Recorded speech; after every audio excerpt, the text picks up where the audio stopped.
Good evening, all the panel members. We are just waiting for a couple of minutes for everyone to join. Then we'll start in just 1 to 2 minutes.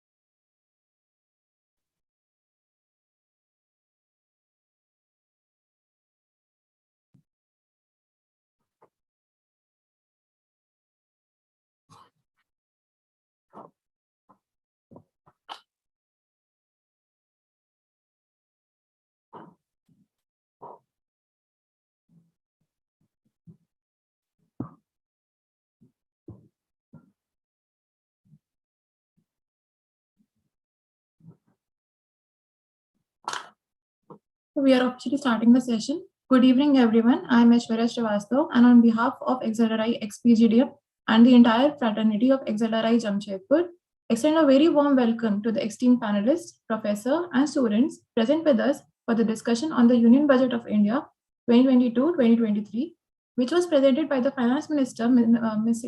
Nirmala Sitharaman, in the Parliament on 1st February. Among the esteemed panelists, we have with us Professor S.K. Pradhan, Mr. Narendra Mishra, Mr. Tony Thomas, Dr. Arindam Saha, Professor Sabyasachi, Mr. Saman Parimal, and the moderator. Dr. S.K. Pradhan is a professor of finance and economics at XLRI with 35 years of experience in teaching, research, and consulting. He is a director of boards of organizations such as the Clearing Corporation of India Limited and SBI. I request Dr. Pradhan to kindly give his opening speech. Over to you, Professor.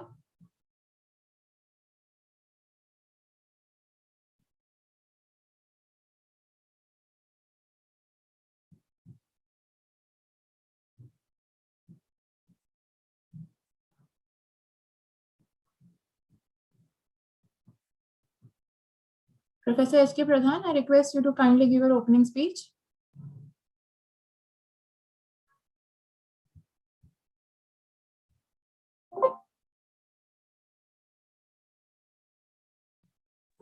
Let's wait for a couple of minutes. Yeah.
Professor Pradhan, are you with us? Yeah, he's there. Aishwarya is there. So probably you can restart. Yes, sir. So good evening, H.K. Pradhan, sir. I had just given a brief discussion about what we were doing till now. We were just giving a brief introduction of the budget, and I had introduced all the panel members. The floor is to you, sir. Can you kindly please give your 5 minutes introductory speech, and then we'll move the discussion forward.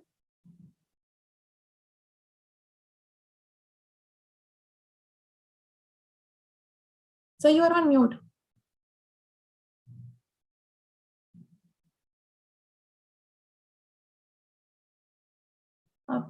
Professor, you are on mute.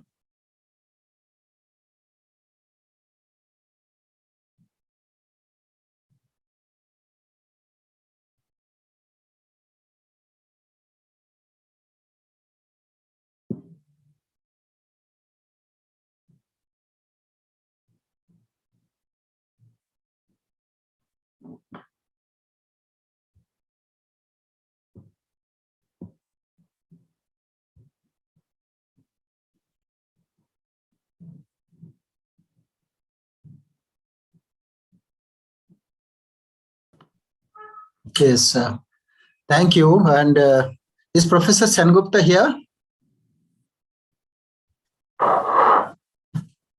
Hello? Aishwarya, is Yes, Professor... sir. Yes, sir. I just checked he was there. Let me just check again. Yes, I'm here. So, what is the I missed, sorry, so I'm supposed to give the preliminary remarks, am I right? Right, sir. Right, sir. Okay, so that's so kind of you. And I really thank you for all the GMP students who have always been very active, bringing faculty and industry to the forum. And I suppose we have an exciting evening discussing about the budget, and experts who are here with us today. I'm sure they would bring us a lot of dimensions to the budget. So I think the opening few remarks, and I'm sure we'll come back with more questions later. Let me tell you, there are a couple of things about the budget. The budget also takes from where it left during the last 1 year. For example, the last budget, we had several policies like setting up of a development financial institutions, the national monetization pipeline that tries to sell the assets in different sectors, the IPOs of government-owned institutions like LIC, the asset reconstruction company, for example, taking over the non-performing assets of the banks, which and the policies around the Atmanirbhar Bharat, and all of them are already there in the policy framework and the policy radar of the government. So therefore, we have to take cognizance on the foundation or the background on which this budget is built or formulated. We cannot ignore that they are not there. So the incremental, the announcements or incremental approach that has taken shape in these budgets, we also need to take cognizance of what was already there. I think the second point I would like to say that remember the challenges today is the Fed, US Fed, taking away the liquidity support, what you call the Fed tapering, the US inflationary trends, and the yield. The yield levels in the US have gone up quite substantially. The crude oil prices, palm oil prices rising globally, domestic inflations, at least the wholesale price inflations are around 13.5%. And the pandemic appears to be not over. So therefore, there are clouds around, and I'm sure the finance minister would have taken those into account while formulating the budgetary framework. But the silver lining, let me say that when we discuss, is that the GDP grows around 9.2%. And the level of GDP today is roughly about $2.8789 trillion that we have returned to the pre-pandemic level. Though the recovery is K-shaped. What we say K-shaped means there are good recovery in large companies, IT or IT-enabled services and financial sector companies, most of them. Exports have grown $301 billion in April, December 2021. That was 26.5% growth. And the GST collections are 1.3 lakh crore on an average in the last quarter. And so therefore, so all of this shows that, you have a, silver lining in the clouds. So all of this could have given confidence for the finance minister to set up the budget framework. Now, what I see is that the finance minister could have been a populist, given the state elections coming up, and he was not. She could have been much more, the expansive in consumptions, subsidies and freebies and, all kinds of announcements, which she was never in the budget. But rather, I think the finance minister stick to that, let's promote growth. If there is growth, because remember here, the private investments have started picking up in India. The credit growth has picked up in the December quarter, you would have seen. Much faster than the deposit growth. So therefore, this animal spirit is beginning to rise. So I think the finance minister did a good job, to me, that, you take the growth at the center stage of the fiscal policy, right? And there are a lot of press reports I'm reading saying that this is a budget doesn't appear to be inclusive. It doesn't talk so much about poor, the agriculture, and the vulnerable. There are ways to argue. So there are economists who probably feel that if there is a growth, I think the trickle down is possible. But there are many who argue unless you have direct provisions for the poor or the neglected or agricultural, rural or urban poor, I think the growth, that is not a desirable policy. But I think the finance minister tries to put what you see here, the newspaper headline, the 4 pillars of inclusiveness. So one is that inclusiveness through MSME. So there is again a lot of focus on micro, small, medium enterprises. The second and most important, and what has been proved to be inclusive, is the digital transformation. I think that digital, deepening has really reached out millions and billions in the nooks and corners of the country. The finance minister proposes the digital rupee. I'm sure we'll have a lot of things to discuss. And then a digital university. I think that's fantastic for the education. The virtual labs and skilling labs, skilling e-labs for access to education, including the television channels, around 200. The drones for agriculture, and rolling out of a national digital health ecosystem, which was absolutely necessary. That was, I think this is phenomenal in terms of, the digital penetration in India. And I think the next 2 important things that I would say is the sustainability. I think no wonder the India's commitment to net zero and the commitment to ESG, sustainable development and provision of climate-related managing climate risk. And I think the budget spells out a couple of things, and I'm sure they are extremely durable. For example, emphasis on renewables, green bonds, and infrastructure in the cities that could be linked to green infrastructure. I think they are extremely important. And but I think I can single out the most important part of this budget is the capex and leveraging private investments. You have Professor here who is an expert in capex. I'm sure you would throw a lot of light on that. But the investments which have been promoted, logistics and infrastructure projects, extremely important. And the extension of PLI, the production-linked incentives, and the emergency credit line guarantee scheme, ECLGS for the MSME. I think one of the schemes that bankers used to extend credit to MSME was this substantially during the last 1 year. And of course, the extension of tax holidays for another 1 year for the startup ecosystem.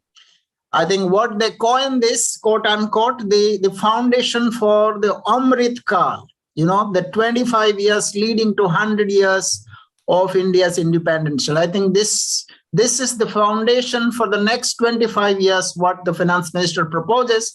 So in that sense, the budget has a long-term vision for the Indian economy. If you come to just capex, very briefly, the Gati Shakti projects, which proposes developing freight corridors and terminals, cargo terminals for multi-modal logistics support. So I think logistics sectors has been affected. Supply chain disruption happened during COVID. And at the same time, the new modes of logistics develop. And the emphasis on e-commerce, e-delivery, all of this requires a different logistical framework. And I think that's extremely important policy that has been announced. And in terms of, and the next, I could say that the recovery which has not happened in the hospitality and travel sector, the finance minister makes a provision of 50,000 crores credit lines that takes to the total credit line of 5 lakh crores for this sector, which has been worst hit. And I think this was desirable. So I think taken together, I can say the capex takes the Atmanirbhar Bharat, program further, right? I was referring to the data. The number shows about 28% rise in the outlay for Atmanirbhar Bharat. And I think this is very important. But nevertheless, the finance minister had not ignored. I suppose I have another 2-3 minutes. The finance minister has not ignored the fiscal consolidation path, right? I think she couldn't have afforded to ignore that because you have the Moody's and Standard & Poor watching us. Possibly downgrade could have come, or even India is considered to be included in the global bond index. If that happens, it would be a great thing for India. Massive flows of FIIs possibly can come. So she takes the budget, normalization path, consolidation path, and keeps next year fiscal deficit at the projected rate of 6.4% of GDP. That was what last year projected. And this year, the revised budget is only 10 basis point budget deficit up. That is 6.9% of GDP as against the 6.8% projected last year. So therefore, I think the consolidation path is on track. This is very, very, very important. And she could not have been more relaxed. You see, in economics, we say there are two policies, the fiscal and monetary policy. The monetary policy in India has almost reached its pace. There is absolutely no space for RBI to reduce or liquidity enhance. The RBI, in fact, now has to turn around and raise the repo rate and withdraw the liquidity. So therefore, when the monetary policy space is almost gone, limited, you have now the responsibility of the fiscal policy. But the fiscal policy at a time of inflationary consequences are also extremely difficult. You have to have counter-cyclical. You have to cut down inflation, restricting the budget deficit. So therefore, the finance minister, what she did is, rather than boosting the consumption by tweaking around the taxes or incentives or kind of transfers, I think she emphasized the growth. That if we have growth, public investments in the form of capex, that may bring in private investments, crowd in, and that would promote growth, jobs, employment, and in the process, maybe inflation can be controlled. And I think this is a fantastic approach which these economists put up in the economic survey, if you have read it. So what I'm trying to say is that in the traditional economics, we have something called C plus G plus I plus net exports, the GDP. C is private consumptions. G is government consumption, I is investment. And C plus G, if you push now, it might be more inflationary, very difficult indeed, to bring financial stability. So therefore, I'm sure they are more looking at in terms of growth and investment. Now, I just want to summarize with 2-3 points there. And one is, of course, the digital economy. And in that, the cryptocurrencies, I think most fascinating area now, discussion points in India, has been brought into taxation net. So the earnings from crypto trading would be now, levied 30% taxes. There are discussions that whether the cryptos are legal or illegal. So we were thinking the cryptos could be banned, and I think looks like the government tries to legalize. The crypto is a legal commodity, and but there is a tax. It's treated. There are nuances within this tax regime, but the cryptos are brought into tax network. And the next important thing, which the bond market has already been spooked in India, the yields have gone up to 6.9 because the government keeps 14.95 lakh crore. The government borrowing program, and put together by the states, it goes to another 4.5 lakh crore. So it crosses close to 20 lakh crore. But I think this possibly the government would be able to manage, because if you read the budget lines and the data, the disinvestment target has been kept conservatively low, and the buoyancy has already happened in the GST, and the tax compliance regime is improving. And I think with disinvestments getting into the kitty of the government. And I think possibly the borrowing would not be as much as it is expected. In fact, the government has done very well. It has kept the National Highway Authority of India, who was borrowing quite a bit in the bond market, has kept to zero. So the government borrows for highways and roads, and rather than putting the burden on the NHIAI. And if to conclude, if the financial market, you could see the stock market was elevated, the gains were seen, but the correction in stock market has nothing to do with the budget. It is because of the global correction that is happening. And but I can see that there is a shift in the strategy of investors. So far, you are chasing growth wherever there was rise in the stock prices. But now I think there is a broad-based chasing of value stocks. So a lot of stocks which were underperforming will now see their value. A large variety of stocks that will be affected with budget, particularly logistics, infrastructure, and the private sectors.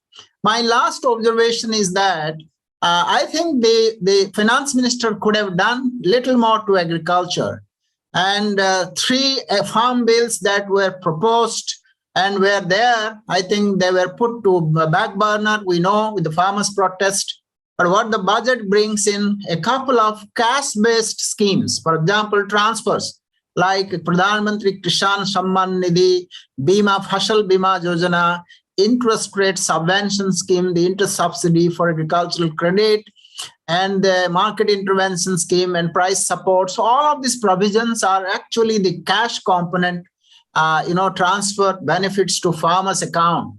And rather than investments in technology and investments in seeds and the better productivity in agriculture.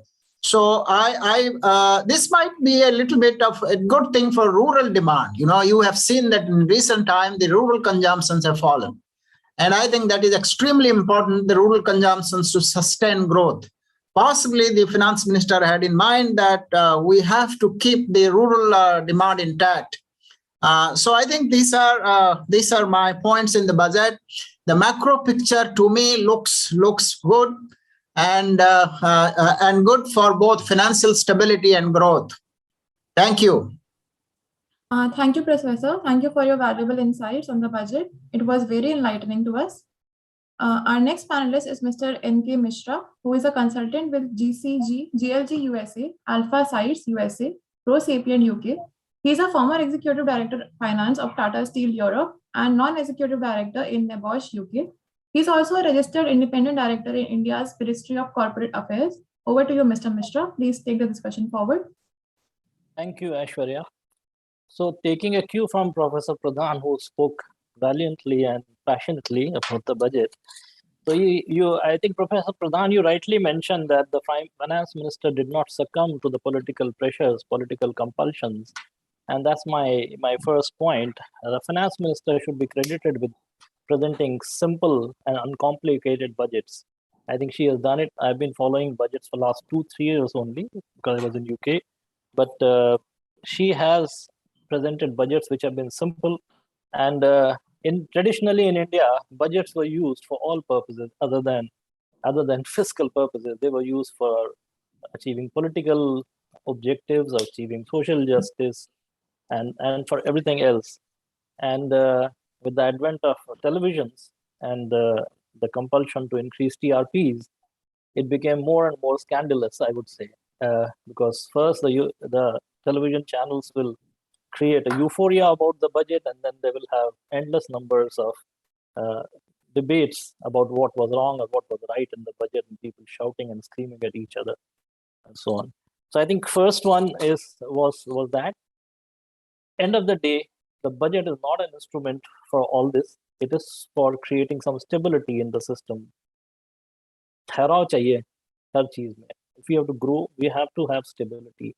So bringing new taxes, new laws, and everything, and new provisions doesn't help. It doesn't kind of enhance the confidence of either the foreign investors or even local investors, because you don't know what's coming. And unfortunately, when it happens within the same regime, then it becomes more and more disruptive. So I would say this trend should continue. Budget should be used for budget purposes, not for with an eye on the elections and not with an eye on Northeast or for whatever. Professor has spoken at great length, and I believe there are experts who will speak in more detail about it. I'm not an expert on finance or taxation or anything. But if I were to list down three things which were positive in this budget, first one was the capital expenditure, which Professor Pradhan mentioned. But I am singling out, even within that, the allocation for roads and highways, which has been increased tremendously by about 68%, if I remember, from 133,000 crore to something like 199,000 crore. And within that also, I think that almost the entire increase has gone towards highways. And you mentioned that they are not going to borrow anything. So I think highways have allocation has increased by something like 133%. And roads are very important for the economy, of a kick-starting economy. For all of you who will remember 1990s, when Atal Bihari Vajpayee started Golden Quadrilateral. That was the only thing which he did in 1990s when we were in the middle of the recession, which was starting the roads. Because during the construction of the roads, there is a labor intensity, apart from whatever happens to the productivity of road construction material, whether it's cement or whatever. So roads have a very high intensity for employment creation, for creating value. But once the roads are constructed, they offer sustainable employment, whether it's a dhaba on the roadside, whether it's a small shanty which has been set up, or even the transport, even small things like three-wheelers or trekkers or whatever fly, they offer a lot of opportunities for self-employment, and that is something which is very important. I think I read in the budget there's a plan to construct some 25,000 kilometers of road in one year. And this is more important because this is one ministry which has been working very, very well. Mr. Nitin Gadkari has been absolutely like he's been looking at the eye of the bull or eye of the bird, like Arjun did, and has been steadfastly constructing the roads.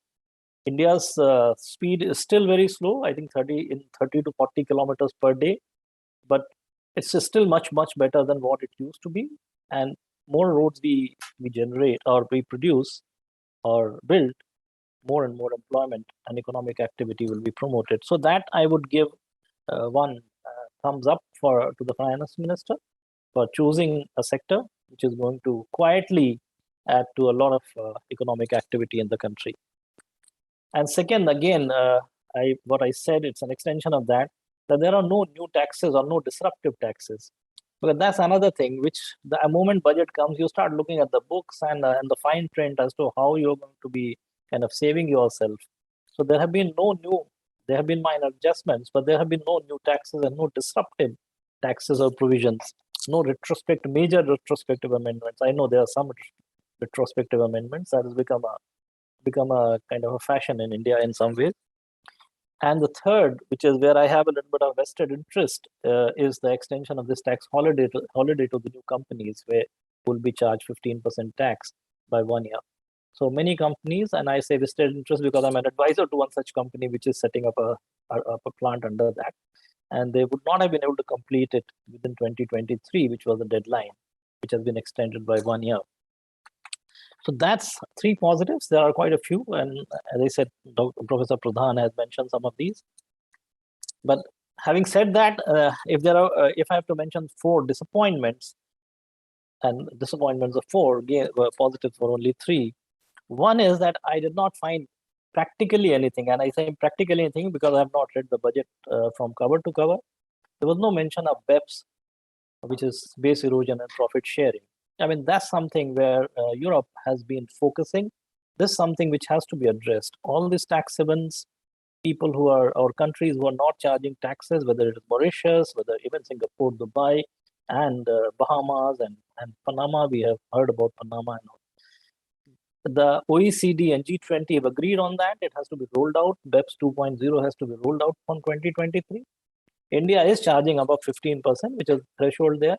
But still there has to be a mention, and India has to come. It is a signatory to that. India has to come forward and make it known that they are going to be supporting it behind it. So I did not find, maybe one of the experts can point out if it was covered in some ways, but it was definitely not something which made a splash. And second thing, in the similar vein, is that there was very little about climate change here. There were things. There's something about EVs. There is something about the PLI. Professor Pradhan mentioned PLI for solar plants, etc. But if you look at the commitment which has been made in COP26, or for that matter, by even the Paris Climate Agreement, of carbon neutrality by 2050 and reduction by 35% or something by 2030, very little has been done. I mean, I know that compared to United States or Western economies, India's emission rates are still very low.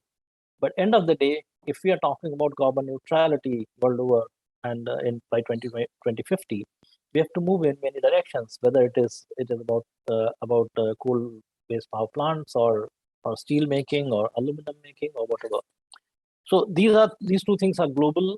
I would say they are not only impacting India; they're impacting global. But India has to become a global citizen and has to be in forefront of these. So I would say I would have preferred to hear Finance Minister saying more forcefully something on BEPS as well as on climate change and green economies and decarbonization and so on and so forth. And then third thing, which is very obvious to everyone, is that disinvestment has been the big disappointment. Last year, the targets were missed massively. I could not add the numbers in the budget, how they are saying the numbers that I don't remember the numbers, how they are saying, because if LIC happens by March, they should reach a larger number than what they're taking in the revised estimates.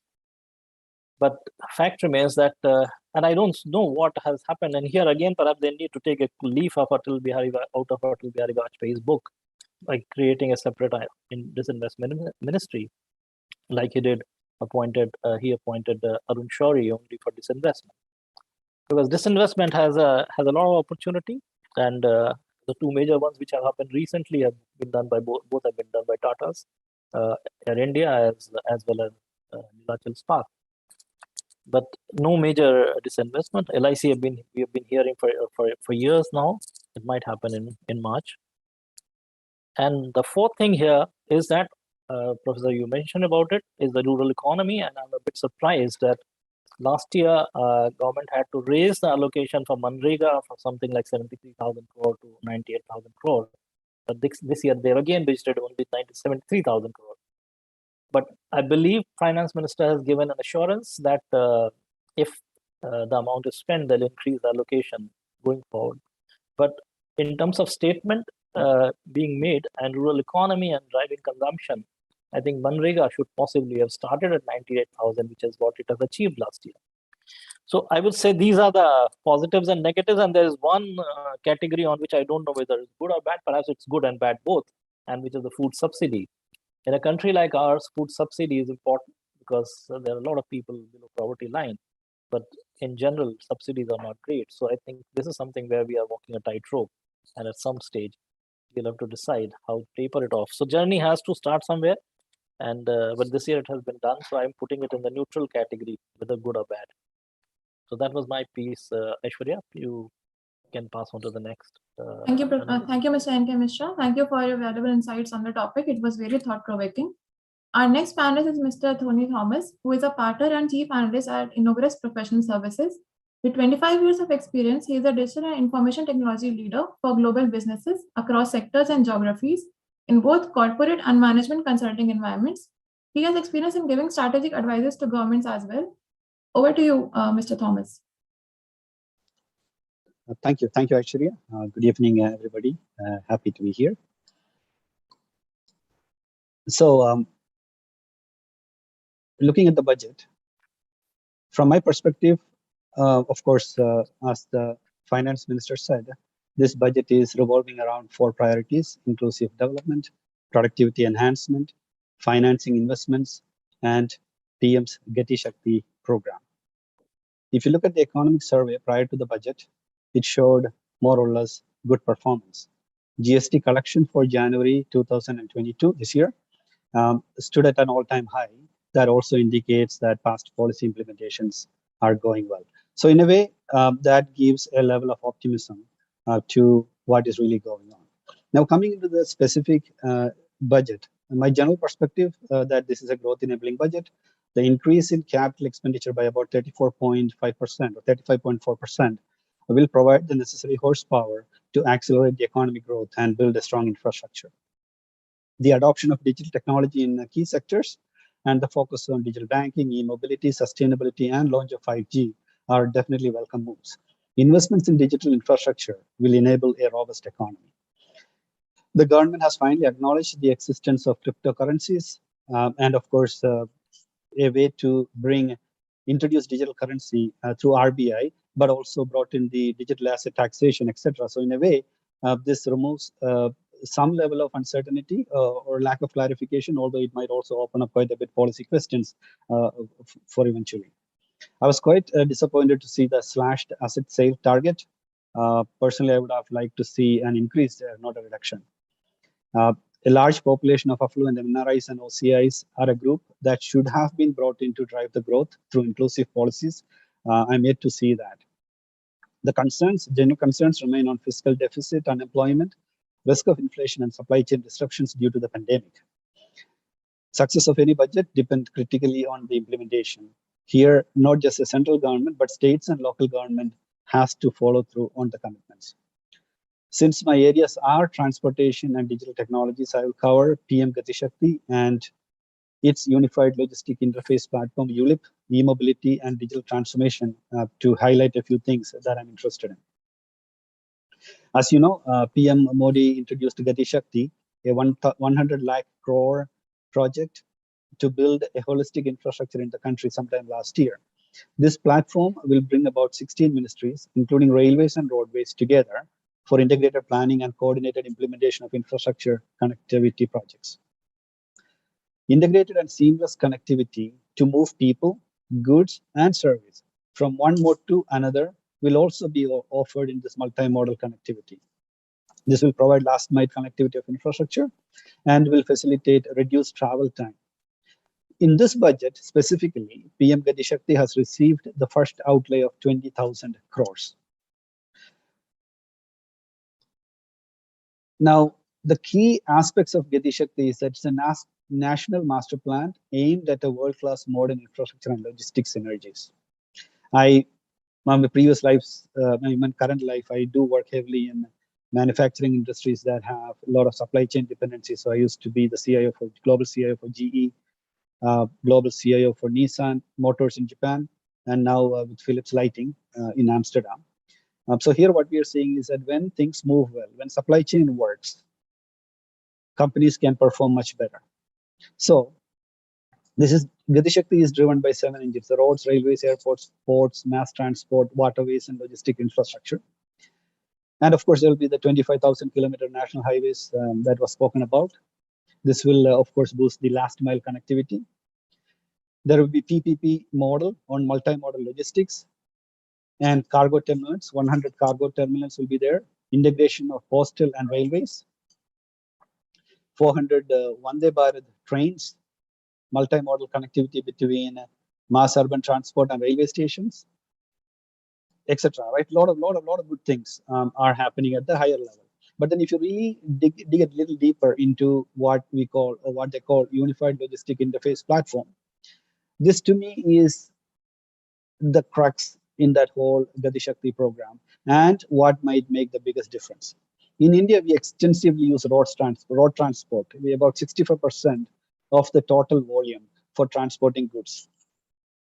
Now, roads are the most expensive and the least predictive way to transport goods. Expensive, it is at 2.6 rupee per ton per kg. While for railways, it is at 1.4. We only use it for 30% of the volume. And waterways, it's at 1.1, but we only use it for 5%. So you can see the heavy reliance that we have on the road. And of course, the dependencies or the disruptions that it can bring in. India spends about 13 to 14% of GDP on supply chain and logistics, whereas countries like USA and China spends only about 6 to 7%. A recent report by Arthur D. Little and CII has said that higher logistic cost was the reason for a competitive gap of about $180 billion in India. And this gap could become up to $500 billion. So Gati Shakti and ULIP in a way would address some of these gaps that we have. ULIP will be a game changer for logistics in India, as it will be open to public sector and private sector as well. Corporations can look at what is the best mode of transportation at any given point of time, best mode of supply chain at any given point of time, and can pick that. That way, they can reduce cost of operations as well as improve predictability and reliability of transport. Another area which I'm personally interested in is in electric vehicles. When we say electric vehicle, everyone thinks of Tesla Motors. Like I said, I used to be the CI for Nissan. We were the largest maker of the largest electric car maker called the Leaf. Leaf was the car that we had, the brand that we had. But beyond all this, in the last few years, China has grown tremendously in this area, including in battery making, as well as building many different brands in electric vehicles. India lags considerably here. We really don't have the right charging infrastructure, the standards, the models, the vendor ecosystem, and even the financial incentives that we really need. We are slowly getting better, predominantly in two-wheelers and three-wheelers, and in passenger commercial vehicles. The union budget, this current budget, has reiterated on promoting e-vehicles quite a bit. From 2025, we assume that all the two-wheelers and three-wheelers sold in this country would be electric. 30% of the overall market, automotive market, will be EV by 2030. We will have about just around 5,000 or so charging stations, plus another 2,200 provided by oil and gas companies. FAME scheme, fast adoption of more adoption and manufacturing of hybrid and electric vehicles, about 10,000 crores. Then PLIs for advanced chemistry cells, about 18,000 plus crores. Then segment focused on other alternative energy, 25,000 plus crores, will bring in fresh investments. And this is estimated to be anywhere north of 40,000 crores into automotive and automotive component industry. Beyond this, the standards, charging standards, battery swapping standards. Battery swapping, in a way, would be a huge game changer for commercial movement, because instead of stopping somewhere to charge the vehicle and move on, you could swap the batteries. But this also, in a way, would decouple the batteries from the vehicles, and the sales of electric vehicles could be improved. Coming into digital, agriculture has quite a few digital stuff in there, including Kisan drones, agricultural startups, Drone Shakti. Skilling has, again, digital in there through a DASH program, virtual labs, digital teachers, e-content, online classrooms, digital universities. 68% of the defense procurement will be for domestic players. So I really believe that that could probably help quite a bit in the startup ecosystem and a level of energy into the overall manufacturing sector. National health ecosystem, digital health ecosystem, mental health program, banks, digital post offices. 100% of the post office will come in the core banking system. Scheduled commercial banks will set up about 75 fully digital banking units in 75 districts. Infrastructure status for data centers and energy storage system. Green bonds to mobilize a green infrastructure. Connectivity through optical fiber. Consistent access to digital service. 100% of the villages connected by 2025. And 5G spectrum auctions in 2022. All this, in a way, would drive growth in the core infrastructure that is required to aid and enable the digital transformation, which is required for India to be the leader, continue to be the leader, and bring in the additional growth. Ease of doing business and ease of living through digital are two interesting concepts that are brought in with quite a few things in there. Of course, introduction of chip-embedded e-passport, modernization of building bylaws, standard town planning schemes, end-to-end e-bill systems, surety bonds, unique land identification number. All these are great things. Like I said earlier, digital asset, 30% tax is an interesting concept. When you really look at it, from what I could read, even beyond the budget through the press conferences and newspapers and articles, the digital currency that RBI would be building might be different than the digital asset because, of course, that would be controlled in the controlled ecosystem of the currency model through a private blockchain, whereas the cryptocurrencies and other non-fungible tokens could be treated as digital assets. So all in all, these are my initial observations on the budget. I do feel that this can really help boost the digital ecosystem. So for us to not just be digital, not just make in India, but we can truly be digital make in India for the future. Thank you. Thank you, Mr. Tony Thomas. That was really valuable. All your thoughts, they were very engaging.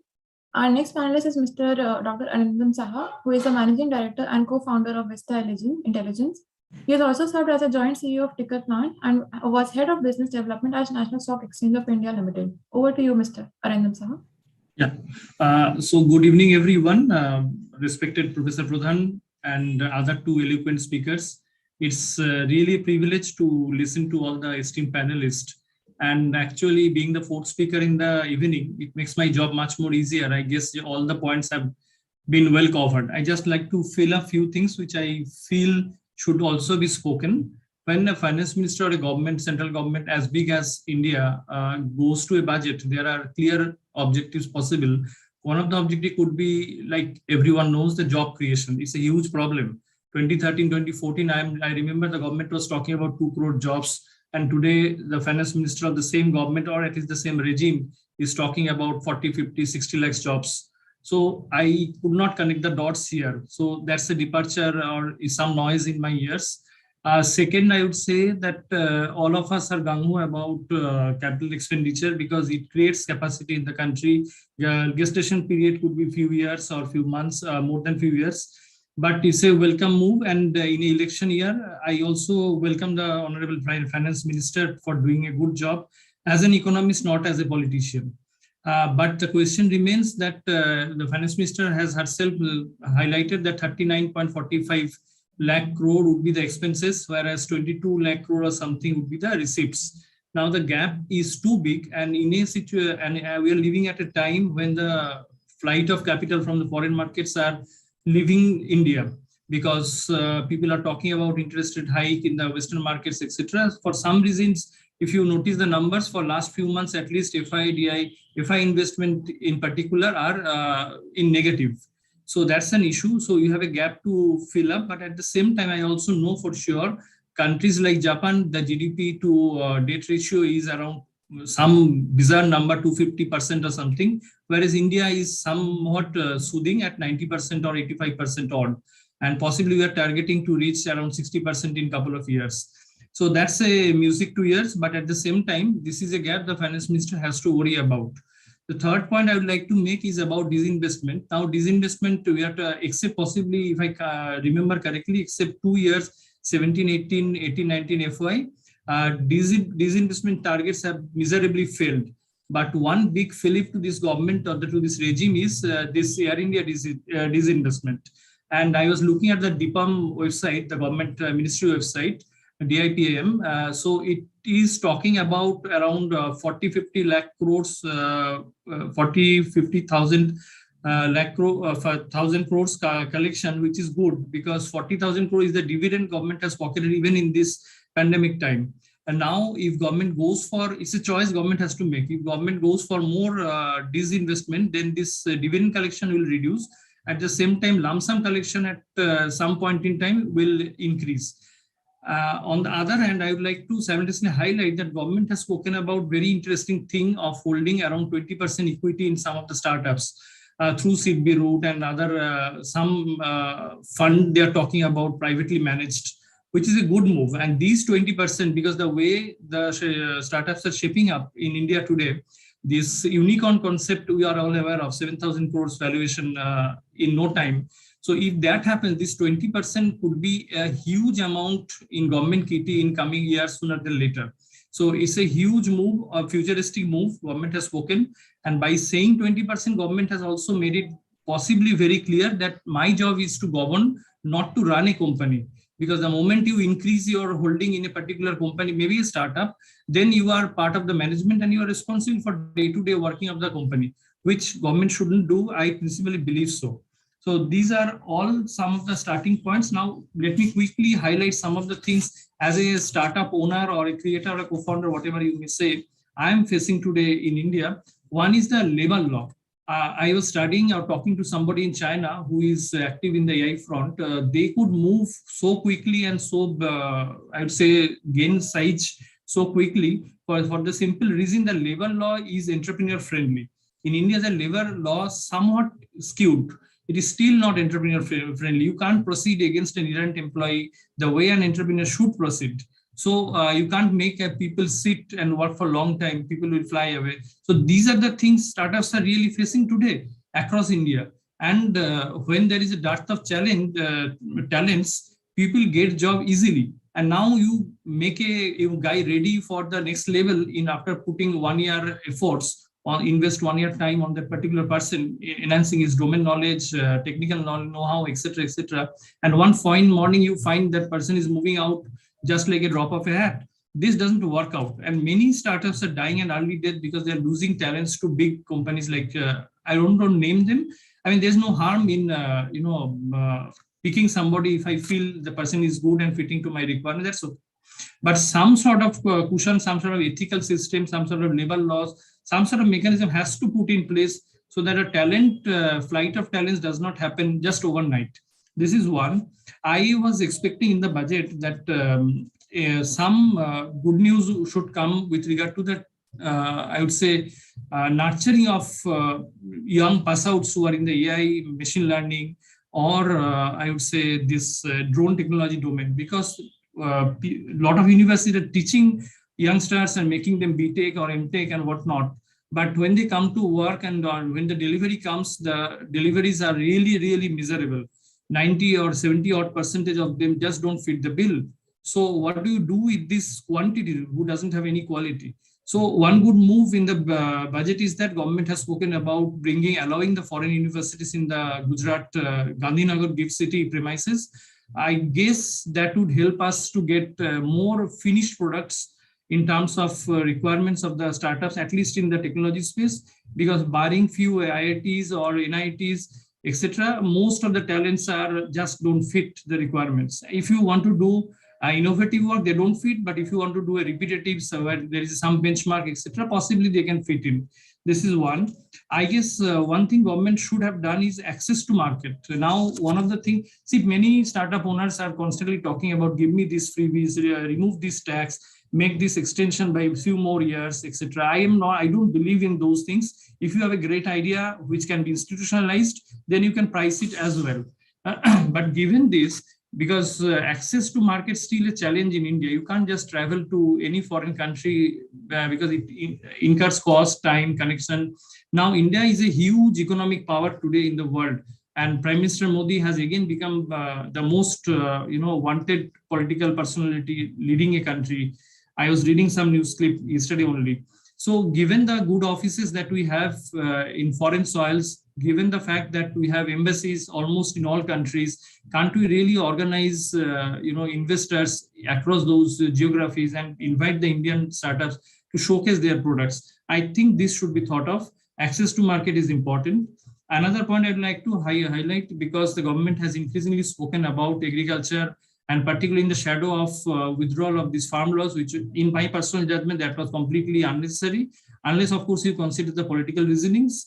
And unfortunate, therefore, government could have done more to that, access to market to farming sectors. Government might have spoken about, let's say, APMC Act, which is in place, the model act I'm talking, in some states, but some of the states did not follow. At least majority of states in India, or majority of the geographic territory in India are governed by one particular political party. At least in those states, government should take the first step forward by implementing the model APMC Act.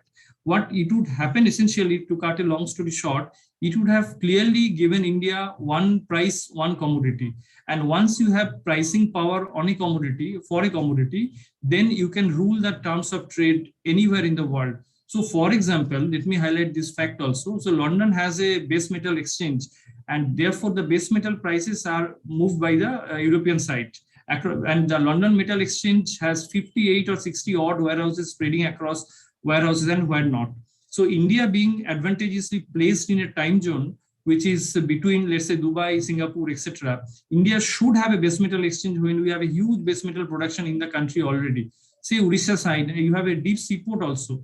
So why not we to speak of a, let's say, commodity exchange, a base metal exchange for delivery? And you have given huge fillip to the India's trade. Once you can control the price of a commodity, then you are the king. Otherwise, you remain a price taker perpetually. This is the problem. Let me highlight another thing. I think I've not spoken about it. We have already spoken about this capital expense, government intention to create capacity through capital expenditure and everything.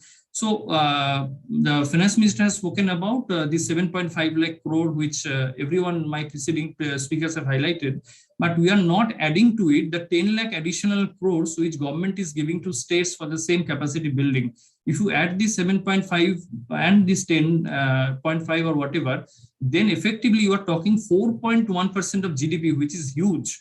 If that amount is unleashed in the market, maybe you are incurring a little bit of inflation, but at the same time, you are creating capacity and therefore jobs.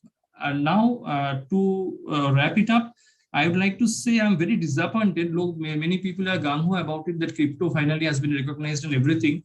Let me put this way. I know a couple of my friends who have amassed 4 crores, 5 crores, etc. Some of the sweat equity they have got. They are creating cryptocurrencies. Already I've been told there are 7,000 odd cryptocurrencies exist under the sun in the world. Now it's a dangerous game. You are calling something a currency which does not have any physical backup or anything. I'm not talking about the RBI-backed currency which has been proposed. I'm talking about the private currencies. Now, this is completely crap in my judgment for just two simple reasons.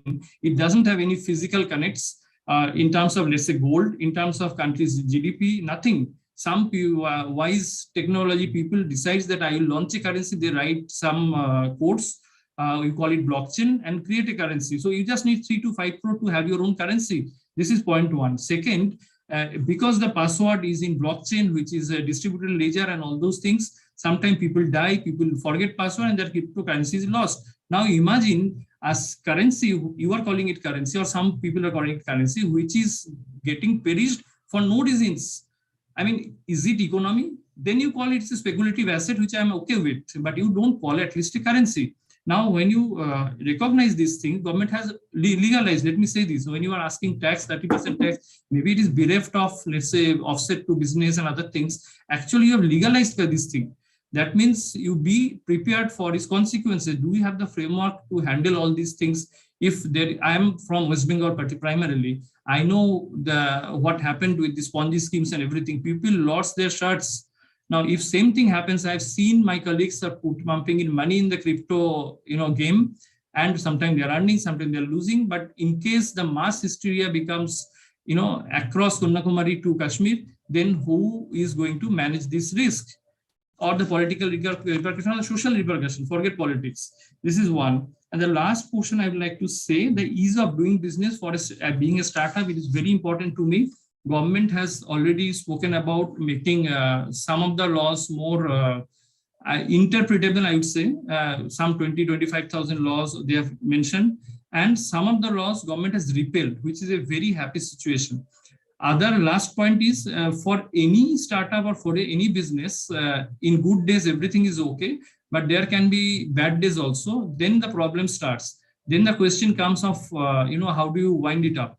Earlier, it used to take 2 years. Now government is talking about making the timeline 6 months. I think it's a good, brilliant move, because sometimes you feel some of the technologies have become obsolete, so you don't have the same idea or enthusiasm to take it forward. Sometimes you feel that your partnership has gone rogue, so you want to fold it up. So given this context, the unforeseen black swan event type of conflicts may also come. So I think this winding up of startups or any business to 6 months is a brilliant idea that government is working upon. With this, I stop now. I give it to Aishwarya to take it forward. Thank you, Mr. Arindam, for your valuable thoughts on the topic. Our next panelist is Mr. Suman Parimal. who is a partner and chief analyst at Innogress Professional Services. He is a senior industry professional, market analyst, thought leader, consultant, and entrepreneur with over 25 years of global work experience in business management research, consulting, project execution, and operations in reputed firms. Over to you, Mr. Parimal.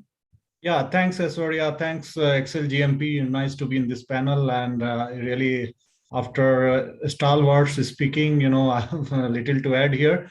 But my due respect to Professor Pradhan and Professor Sen Gupta and other panelists, respected Sri N.K. Misra ji and Tommy sir, and also to Mr. Arindam. So mostly my analyst perspective here is around technology, the digital technology, which they have bettered a lot.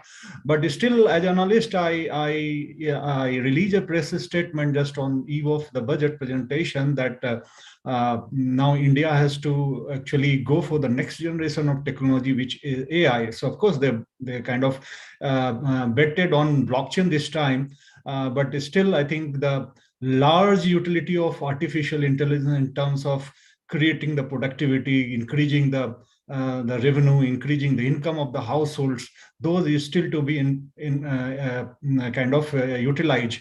So the digital is okay, but still, if you do the analysis of these digital adoptions happening since last couple of years, still it is for building the consolidation in the market, building the efficiency, or passing the benefits to the beneficiaries, or to some extent productivity improvement, to some extent collaboration. But the real use of technology now is required is enhancing the people learning, enhancing how a doctor can become 3 times efficient, 4 times efficient, how a doctor can produce the avatar of himself and increase the income, how a professional and consultant like myself can create 5 and 10 avatars and deploy in the economic productivity for increasing my household incomes. So these are the next thought lines on which our strategists and planners should work on. So that's one gap what I could find. Otherwise, it's very digital friendly budget. And if you see the digital currency on blockchain, this is radical, because so far only 5 to 10 countries across the globe have decided to go for digital currency, the central bank-driven digital currency, that is we call CBDC.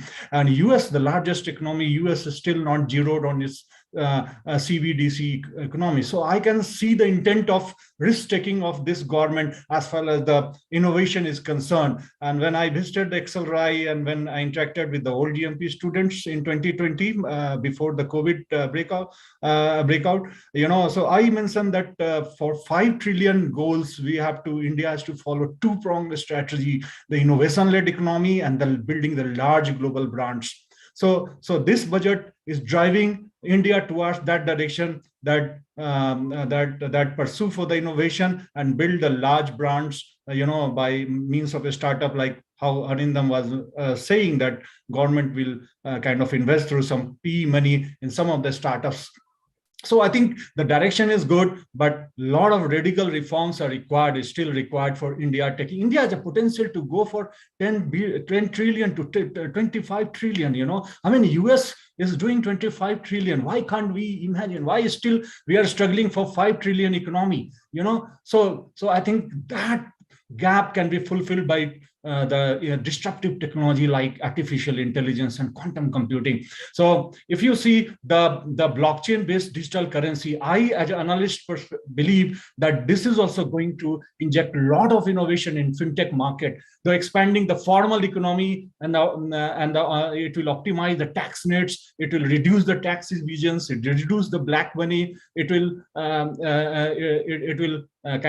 create less corruption-oriented incidents. And now what will happen that it will recognize many bank notes and allow payments devices to collect different kind of information, data associated with payments and transactions. So it builds guarantee on the how the money circulates in the economy, where the money is going. So due to these introduction, I believe that entire fintech sector is going to see a rapid innovation across the Indian digital currency. And the RBI is going to be the next innovation hub in India. That is really very visionary step taken by the government of India. And just behind China, we are doing it. In the large 5 economy, if you see, only China has so far testing this digital economy. Even US have not strategized or zeroed on their strategy as far as the digital currency introduction is concerned. So as per my estimate, it is expected that due to introduction of digital rupees, Indian fintech sector is expected to see over 150 billion worth pure play innovation. See the business as usual in fintech was already going on. Now the Indian fintech have already crossed 13 billion market cap. Now it has been estimated if the business as usual remains, then Indian fintech sector will cross around 100 billion US dollar valuation. But with this digital currency, what I have estimated that beyond $100, another 150 billion US dollar of innovation gets injected in this entire ecosystem, fintech ecosystem, in next 5 to 6 years, if we actually introduce the digital currency as been estimated to be get introduced in next 1 to 2 years. Of course, it will be first the trial run and the formal economy. I mean, some of the large transaction will get on the digital currency, and slowly it will be put for the masses. So those strategies still to be evolved, but I can see that the innovation in fintech is going to emerge. At the same time, many existing fintech player and many payment payment companies are going to be disrupted also. They have to redesign their products and services, as per these recent mandates. But I have also come across many concerns across the security aspect and privacy aspects. If the currency moves to the digital world, we are already seeing how hackings and cyber securities are kind of tampering many of the digital transactions. And apart from that, there is a lot of concern across digital accessibility and digital literacy, how those who are not educated enough, how they will going to access this digital currency. Now, computing resource, I would also like to talk, the blockchain is resource hungry. Blockchain is computing hungry, and when you are going to manage millions and millions of computing nodes over the blockchain, imagine kind of computing resources you need, kind of power you need, kind of energy you need. So these things need to be, there's a debate going on after this budget speech that whether the blockchain technology is good strategy to implement the digital currency. Why not we should go for some other technology architecture, So these debates are coming, still going on. So, but the power consumption and the environment friendly aspects of the blockchain technology need to be also considered while we roll out the digital currency. The lack of regulation, Arindam spoke about the lack of regulation. So that's another aspect. So still our rules and IT acts and our other acts are not kind of design keeping in mind the digital currencies, So these laws and regulation need to be evolved, further.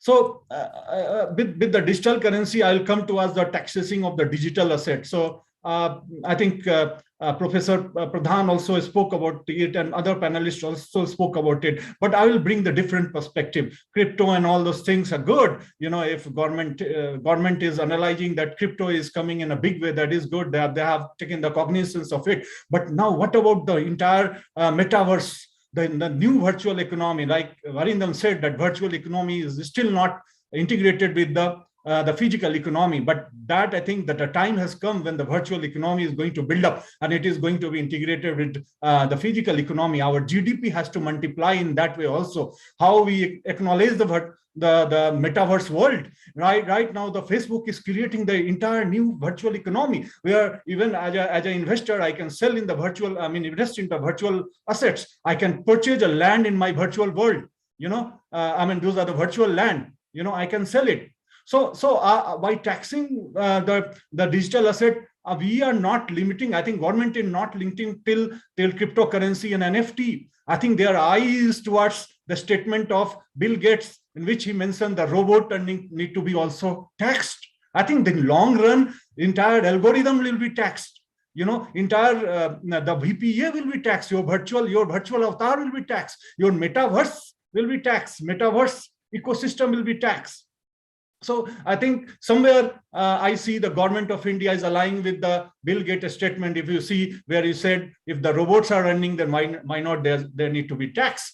So I think this good step for government of India to generate the revenue, but at the same time, they have to also see whether this regulation is not going to kill the innovation which metaverse is bringing, or the digital world is bringing, or digital virtual world is bringing. So outside the crypto and Bitcoin world, there are many virtual and digital assets like AI algorithm, robotics, avatar, intellectual properties like software programs, smart contracts, which are performing the transaction, and digital contextuality. Entire metaverse is going to create a much larger virtual economy compared to physical economy today we have. So our discussion should not be limited till Bitcoin and NFT. It is easily vigilant to government. That's what they are talking about. But I think somewhere in backside their mind, they are also going to regulate and tax the entire metaverse world.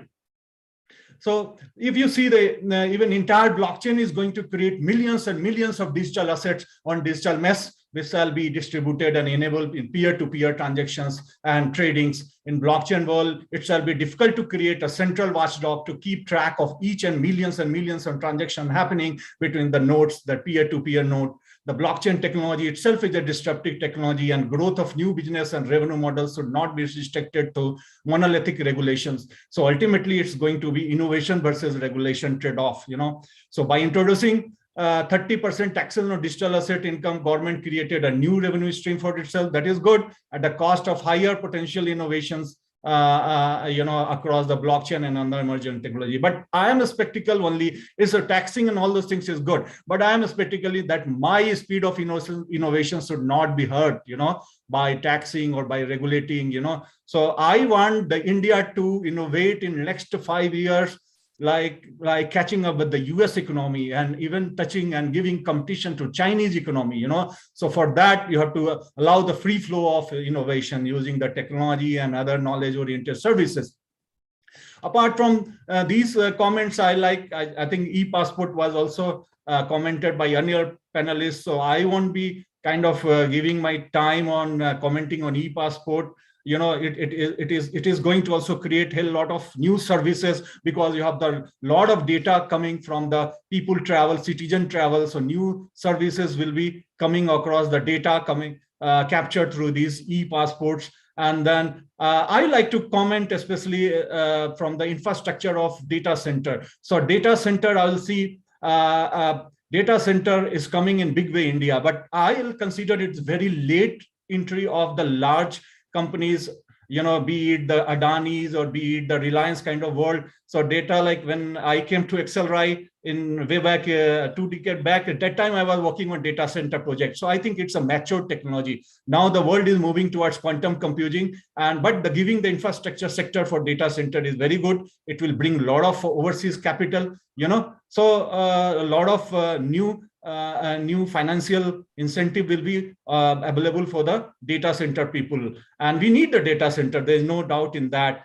And I think other aspects like digital university being already talked, so I'm not going to talk on that. Now the one thing is eVidya channel, where around 750 virtual laboratories will be created, then 775 skilling e-labs will be created. These are really good. Then Kisan drones are very good initiative, but right now we have to come out from drones for just a spraying of the pesticide from entire AI related enhancement of agriculture. So that AI related productivity improvement and income improvement of our farmers need to be conceptualized and launched in very soon. So we have to go beyond this. This is the first step, but now we have to quickly accelerate our AI adoption in agriculture sector. And then the introduction of district digital banking units, where 75 district center of the digital bank should be established, where the fintech companies will be also collaborating with the government banks. So with these, I finish my initial perspective of the bank, the budget. Thank you. Thank you, Mr. Parimal, for your valuable thoughts on the topic. It was really very engaging. I now invite the moderator of the event, Professor C.N. Gupta, to drive the discussion forward. Thank you, and over to you, Professor. Thank you, Aishwarya.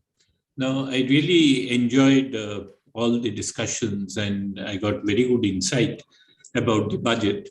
So as you know, I'm the moderator of this event actually, So now let us actually start with the question answer session. I'm sure many of the participants would have a number of questions to ask the panel. But I thought that I should start the process by asking two questions myself, right? I think any of the panelists can answer, right? I have two basic questions, simple questions. But let me ask the question one after the other, and you can kindly answer. Now, regarding the budget, there's one point I got a little confused. As per my understanding, budget should have two aspects. One is long-term and one is short-term. Now, so far, the long-term focus is concerned, as all panelists had very correctly mentioned, whether it is the infrastructure, spending, capital investments, I mean, push to startups, I mean, so many, right? Which I can understand, I can appreciate. But my basic confusion is that if I look from a short-term perspective, I'm unable to understand what major actions Finance Minister has proposed for this short-term aspect, which also, as per my understanding, is a crucial aspect in the budget. Because as it is, the budget is presented yearly, right? So we have to think about the short-term aspect as well. It is not very clear to me that what are the actions she had suggested, which would give a short-term impetus to the economy. This is the first question that I had. And the second question, I agree with, Dr. Saha, that when he was mentioning, that is related to this cryptocurrency business. We were hearing rumors at one point of time that probably it would get banned. That was the first set of rumors that we were hearing. Next, we heard that it is going to be heavily regulated, right? A lot of regulations would be brought into place, etc., etc. Now in the budget, I saw, as Professor Pradhan had actually mentioned at the very beginning, that effectively it has been legalized, right? Because it has been brought under the tax net, as I all know, 30% tax bracket, right? But basically, when you're bringing it or imposing tax on that, as per my understanding, you are legalizing it. Now, the government have also talked about that the regulations would come and etc. So many things. Say RBI involvement, RBI would launch their this thing, all that I understand. My basic question is, what is the opinion of the panelists? Don't you believe that first the regulation should have been brought into place and then they should have taken the next step of bringing it under the tax net? But at least the way I understand it, I believe that should have been the correct approach, right? That first bring the regulation so it is clear to all, it is controlled, I mean the checks and balances are in place, then you can possibly legalize it. I personally believe that government somehow has taken a reverse route here, right? So, I mean, first, any of the panelists, if you can answer these two questions, these are the two fundamental doubts that I am having.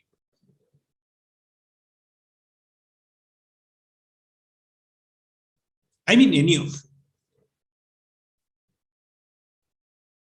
Can I come in? Can I come in? Yeah, please. Yeah.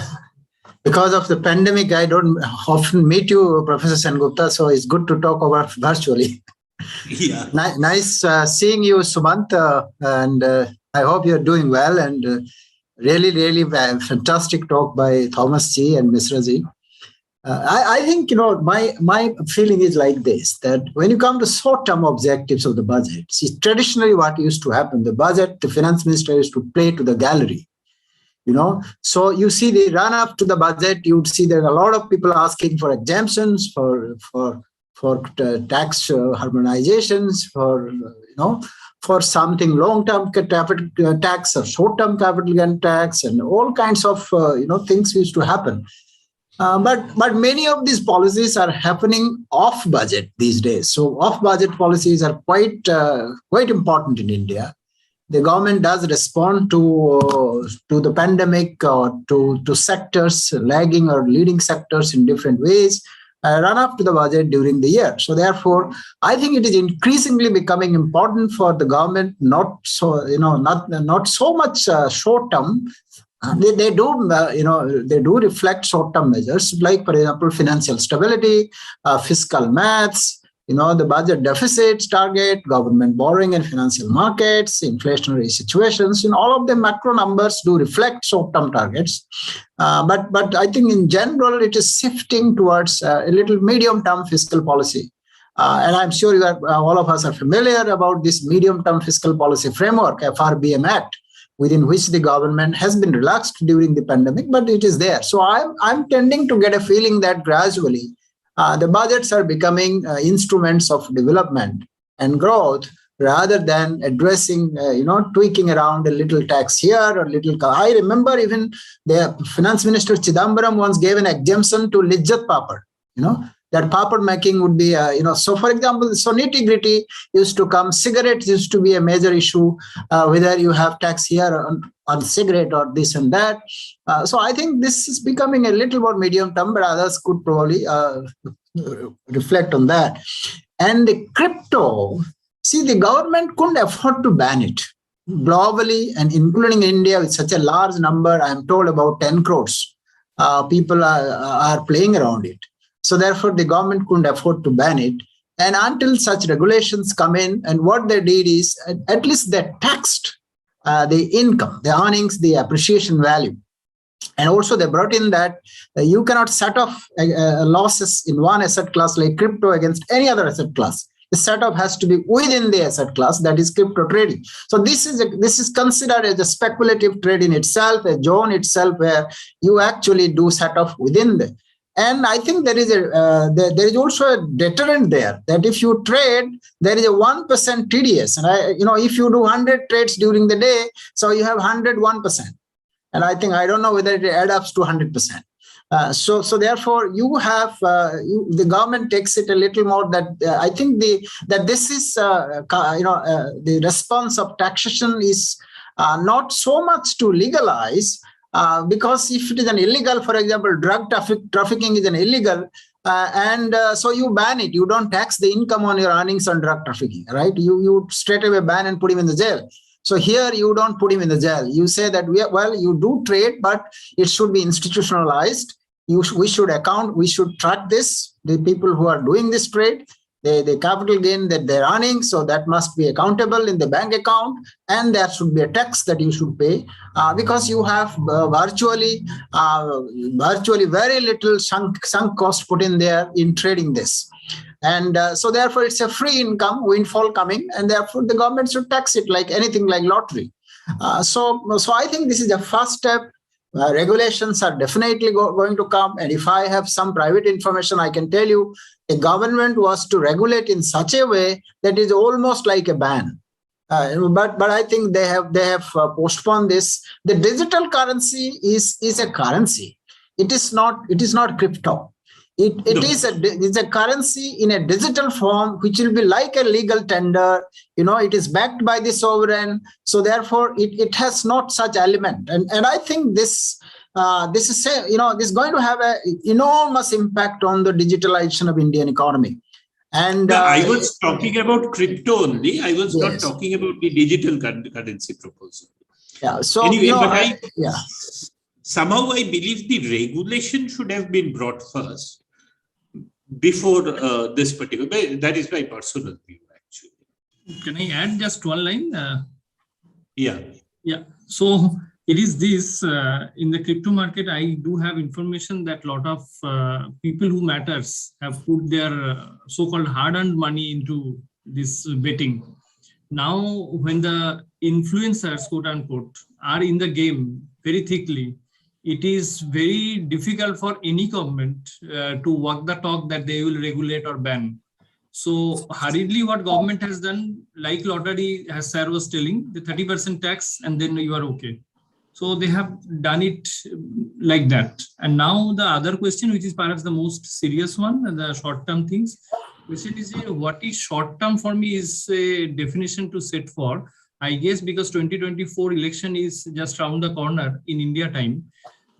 So short run could be 1 to 3 years or 2 years. So given this framework, I believe that 3 things government has done in the keeping that election in mind. One is that BharatNet, which is going to revolutionize the connectivity issues. So BharatNet 5G rollout is one for sure.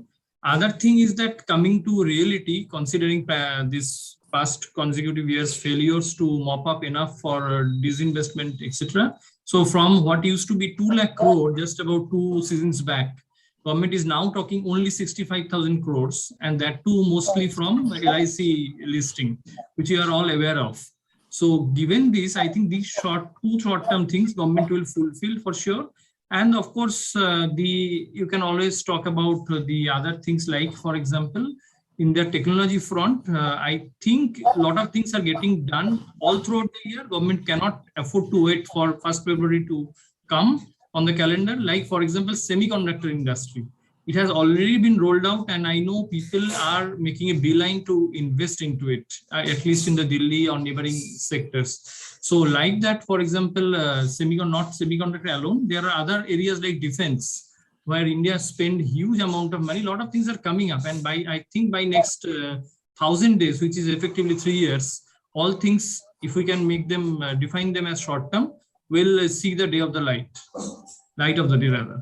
So that's where the government is standing. Thank you, Professor Pradhan and Dr. Saha. I thank you for answering my questions. I think there are a few students who have raised their hands, few participants. I don't know whether students or not. So you are free to ask your questions, please. Good evening, Dr. Saha. So my question was to you. You spoke just now about cryptocurrency. So in the Western Hemisphere, the decentralized finance is a big deal in today's world. Everybody is making money through that, whether it be Bitcoin, Ethereum, or even now it has also transcended into NFTs, right? So while the Indian government is trying to centralize the same idea, do you think it would succeed, or to what degree would the impact be? Because as we know, centralizing something that is centralizing this, which is popularly decentralized in all other countries, how would the audience react to it? Okay, just a quick and short answer. You cannot become successful if in a connected world like this through just mere regulation or in some budget-based speech. So that's one. People have a number of ways, like, for example, that $2 lakh window, which has been given to every Indian to invest abroad. What people does, and I've seen people or heard it enough, that people use that window. That window is only for, let's say, non-derivative or non-leveraged assets, etc. investment. But people first invest in a fixed kind of assets, let's say bond, and then they take the leverage from there to leveraged asset like derivative futures and options and whatnot. Now, crypto can always be done that way, so you can't really stop it. But at least you can always stop millions of Indians out of 130 crore Indian. I am believing 100 crore are not that rich. So you can at least stop those population from getting to invest into something which they don't know. That's point one. Second point is that I believe that, as you said, it is an investment vehicle, which I agree, it's an investment speculative vehicle. But the moment you call as currency, I have problems started, because currency cannot swing 10% overnight. That's for sure. I'm aware of this. So unless it is some London market black swan event which happened 50 years back or something, etc., due to pound sterling, etc., It cannot swing that much just because somebody is tweeting, some industrial is tweeting something, some dodgy coin, some coin is swinging 20%, or just because the India government started talking regulation, it's swing 15%. It cannot, then it is not currency. You don't call currency matter ends. It's just a lottery. I'm okay with it. Or for that matter, anybody sensible should be okay with it. That's my limited submission. So in your thought, it's better as an investment vehicle rather than a currency exchange. It's not currency. I'm saying it's bold, italic, and colored. Thank you. Thank you. Right. I think there is another participant who wants to ask a question. So please go ahead. Yeah, good evening, sir. So my question is to Mishra, sir. So it's regarding unemployment. So unemployment is an issue, as we know, and the unemployment rate, which is quite high for quite some time, given the situation is going through pandemic. So I wanted to understand how does this budget address this problem? I think we discussed this, and Professor Pradhan also talked about it. So there are two distinct parts of it. I mean, as we are hearing these days, India and Bharat. So there is an India and there is a Bharat. Both have different problems of unemployment. Mm-hmm. So as far as India is concerned, I think this digital initiative should help. And my own view, although it's a very, very contrarian view, is that digital currency should not be controlled. Indian government, anything that it controls goes to hell. So only reason software sector could develop was because it's not controlled. Even till date, the government doesn't know how to control it. And so by that, I'm not meaning that it should not be controlled at all, but it should be the least amount of control on that. That should help. The digital initiatives should help. And especially on the rural employment and consumption and purchasing power, Manrega was a strong instrument government recognized. Normally, government dumped the previous government schemes, but this is the only scheme which the new government has continued, and I don't think it has even changed the name. And the road construction is something which I think is going to be a big employment generator. But the unemployment level that we are facing today, I don't remember the number, but I think it's 18%. It's extremely high. It's not something that can be addressed in a year. And I think one of the speakers mentioned about a long-term view in the budget. It has to take a longer-term view. It can't be solved in one. This has to be taken 4 or 5 year view at least has to be taken to address the employment issue, and then perhaps we may reach. I mean, we have seen unemployment level drops to in UK to under 4%, which was actually overemployment in the sense that while the overall there was a 4% unemployment, there were sectors where there was overemployment. And in United States during Trump's time, when it dropped to below 3%. So it is possible that it can be achieved, but it will happen only if the economic activity is really fast-paced. Yes, sir. Thank you. So Professor Sen Gupta, before we go ahead, we have a question from our YouTube page. So is it fine if we can take that question right now? Yeah, sure. So the question, and it is open to any of the panelists. The question is, do you think the decrease in Manrega expenditure is justified? I said no. Other panelists can agree or disagree. But I said no. Last year, I think the budget was 73,000. It ended at 93. And the only positive is that the government, because it was going beyond the budget, increased it to 98. I think my feeling is that that's what government is going to do. So perhaps it's starting at 73. That's the only hope. Otherwise, there was no reason for that to be capped at 73 when actual was 98. But defer to other. Can I just come in with a small comment? I would like to share this data. You see, you look here, the social sector expenditure of this government. Manrega, which was 2021, and it's trillion rupees, sorry, billion rupees. So 1.1 trillion is now 0.98 trillion, and is estimated to be 0.73. So I'm sure you have budget estimate next year. So I think the question is valid. But I think I was listening to the finance secretary yesterday, he was speaking in the business line, Somanathan. And he says, look here, Manrega, you see the amount of diversions, the amount of siphoning and the misutilizations and the kind of assets which are created.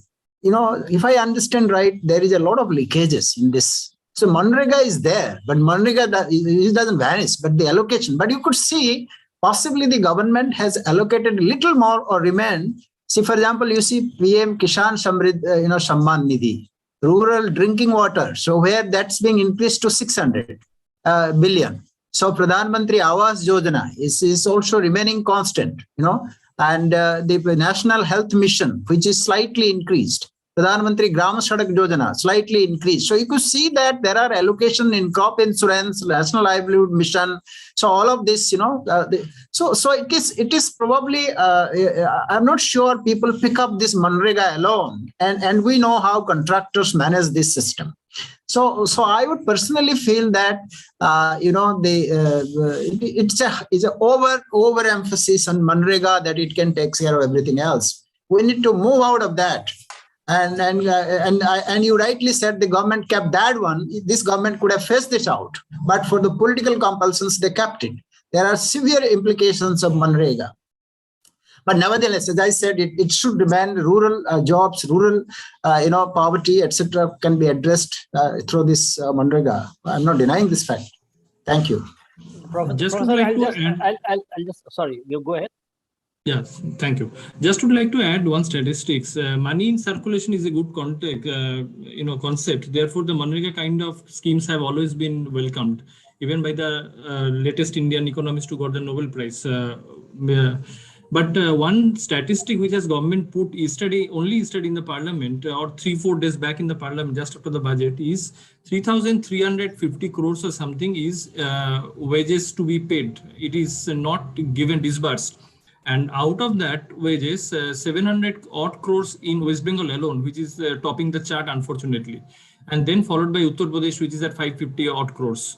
So you imagine the efficacy of distribution network or handling the network of Manrega. It is just difficult. It is just not to work out. Apart from the pilferages that does occur, and without work, people get paid with a cut money disbursed, etc., etc. We are all aware of these things. So direct credit to people who work is a welcome way of keeping the money in circulation, but not through like this, that some government mechanism and etc. The beneficiary should be credited directly. That's a limited submission. Right. Thank you so much. I think there are a few other participants who wish to ask questions. So Abhishek, can you kindly invite them? They have raised their hands. Asim, can you go ahead, please? Yeah, sure. So even my question is to N.K. Mishra sir here. And I wanted to know that how has the budget outlined the privatization and certain efforts to minimize fiscal deficit from a better tax administration? And can this be a path to boost the growth and investments in India? Yeah, so budget, I think you touched on a very good point. Budget administration and fiscal deficit. So fiscal deficit is out of control because of the pandemic, but it will come under control.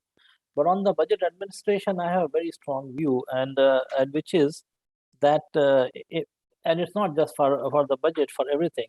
The Indian administration is very considerate for when people make a mistake, whether deliberate or unintentional. In West, if a person has made a mistake in filing a return, he's penalized, come what may. Even if it's a genuine mistake, no one is spared. Rarely I have come across an incident. Germany is perhaps the strictest. If one has made a mistake in filing, because when you're filing filing your return, you're supposed to take full care, and they take full ownership of what you're doing. Now, that's not the case, and that's how any administration will be successful. The moment we show laxity in punishing people, because not everyone is caught, but those who are caught, if they are also let free for whatever reason, then the administration is gone. So, and it applies to, as I said, to all walks of life in our country. The enforcement, it's not so much about the strictness of the law, it's the execution which matters. And if government was to execute effectively, even 25% of the laws that are there in the country, the compliance will be very high, and I think all of us will be happier. Thank you, Mr. N.K. Mishra. Nilesh, you can go next. Yeah, thank you. So my question is that in this budget, we have seen that there is no fresh provision for capital infusion into public sector banks. So can this be considered that government is of opinion that, I mean, they have the trust in the ability of these banks to raise funds on their own?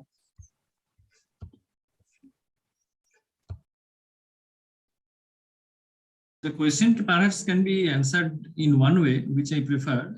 Now there are only 12 scheduled banks. When the mergers are happening, I was also very skeptic that it will reduce employment and other things, which has happened actually. But it has actually freed up a lot of capital, which are not getting disbursed or used. So that's one. So money is not a problem in the hands of banks. You go and you have the justified papers, you get loan. That's a sign that there is a monetary adequacy. Other point is that can government infuse more funds? I am feeling that already with the low interest rate and other things, government policy or direction is very clear that let people come and start doing business at a cheap capital that is available. So there is no dearth of capital any which way. Thank you. Thanks for the answer. Dheeraj, you can go next. Thank you, Abhishek. So my question is to Sumanto sir, and this is regarding the digital currency. So my question is like, if US and Europe also launch their own digital currency, then how it is going to be affected? And second question, like in such scenario, we need to have some conversion mechanism from one currency to other currency. So how this can be regulated? Yeah, definitely. Europe, there is a EU currency, digital currency trial is also going on. So I think I mentioned I think 10 countries, they already kind of completed the trial and some are doing the trial, So there will be, EU is actually set up some committee to see the cross-country capital flow, and digital currency kind of. Right now we have the mechanism like in the forex, right? How the US dollar will be settled against the pound and even Indian rupee. So similar kind of mechanism they are also kind of forming inside the European Union. So I'm sure that under UN or the European Union or at the larger context, there will be some committees soon formed, for studying these impacts, of the cross-country digital currency kind of settlement and all those things, transactions and dealings, right? So that's what. But at least India is introducing. So slowly they will also form alliance with the other countries, in terms of like what we have, the SWIFT mechanism and all those things for the traditional currency exchange. So similar they can build for the digital currency also. Thank you, sir. Now, Abhishek, anybody else waiting to ask questions? Yeah, we have Yash with the last question. Yeah. Okay. Good evening, everyone. So my question revolves around the pharmaceutical industry. We have seen that during the COVID times, pharma industry was probably the one on which most of us were dependent. But the innovation, the drugs, apart from Bharat Biotech, I mean, most of it came from abroad, maybe UK or US. Now, yes, India has got a good number of pharma companies, but if you look at the support from government in terms of the R&D or even supporting the human resources, like I come from that background, and if you see the income status or the salaries paid to research workers is probably on the most lowest side when you compare it with some other professions. And unless there is this trigger from the government to support such industries to create a long-term capital or a long-term asset for the country, just having 5-year budgets which probably focus more on churning money rather than creating assets, how useful would it really be?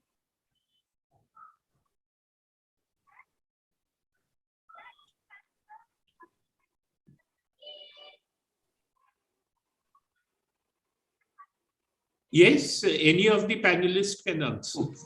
I just have a comment to this. One of the problem, I'm not from the pharma industry, let me put a strong disclaimer. One of the issue with the pharma industry is that most of the Indian pharma industries do not own the molecule, which becomes a drug. Of late, if I'm not wrong, since 2016-17, investment have started in molecule discovery processes and research. And I can share one statistics. One of the big global giant who has a large base in India has set up a desk in Bangalore and led by statisticians from here to predict the success of a molecule becoming a drug. And once this is done, that means you can patent it actually. And because this investment, this molecule to drug journey is very expensive, a lot of Indian companies which I'm talking to because of my prediction work of late, they are saying that we can't afford it. It's $1 billion game because you take it from stage 1 to stage 2 to stage 3 to human trial and whatnot. Then you discover that it is not approved by the drug controller. Then you are in a mess. You are jeopardized by burning a lot of dollars. So if that research takes off in India, then we have a sunshine sector within a established sector. I would say it's that way. Yes, of course, it was declared during the budget session that pharma is one of the sunrise sectors. Good. I think Abhishek, Asim wants to ask another question. Asim, do you have a question or? Yeah, I have a question. Go ahead, please. Thank you. So my question to any of the panelists. So earlier, there was a benefit of tax levied for domestic companies for dividend received from foreign companies at 15%.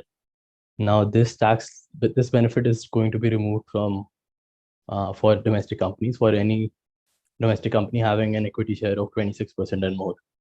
So will this affect the FDIs or any other implication that we can see in the future, like any positive or any negative implications as well? So, Mr. Tony Thomas, do you want to take it up? No, I'm not really familiar on the finance side of it. So if I say it might not be correct. So sure. Yeah. I can't answer the question perhaps, but I would say that I don't see any reason why that should be exempt at all. So what impact it has is a different matter, but these kind of the law should be simplified. I know in the UK there were no exemptions that I enjoyed. Even old age senior citizen, I didn't get any benefit on the tax. Yeah, there used to be free pass for bus pass, which used to be given by the council, free train pass given by the council, some subsidy on the electricity given by the council.